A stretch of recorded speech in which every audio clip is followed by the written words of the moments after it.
तो फाइनाली बहुत दिन पर आज आम गाँ लोक एकाठी बणभोजी कले आम पड़िया।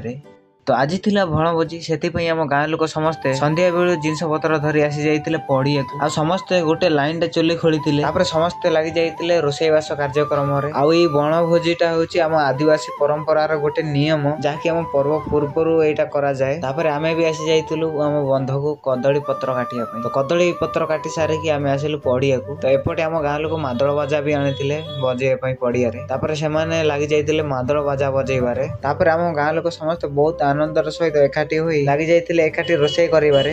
ता सहित किछि लोक भी मनोरंजन करुथिले मादळ बाजा सहित। तापर एमति मनोरंजन करी कि देखु देखु संध्या हे जाइतिला। आ हमर रोषेई भी सब कंप्लीट हे जाइतिला। आ हम परंपरा रे अछि रोषेई सइला पर प्रथमे ठाकुरन को भोग दिया हबो। तापर आमे समस्त खाइबु। ठाकुरानी को भोग लगा सइला पर आमे भी बसि जाइतिलु खाइबा पई। आ हम गाँ रो भी सब लोक बसि जाइतिले खाइया पई। आ हम गाँ लोक समस्त एकाठी बसी बहुत आनंदर सहित जहाँ भी रोषेई हेतिला सब खाइले। आ खाइ सारि कि समस्त निज जिनस पत्र धरिकी ई मादळ बाजार ताळे ताळे समस्त गाँ लोक बहुत खुशी सहित नाची नाची आसिले घर को। आज वीडियो रे बास एतिक ही। तो देखा डायरेक्ट हम माया पर मिनी ब्लॉग रे। बाय।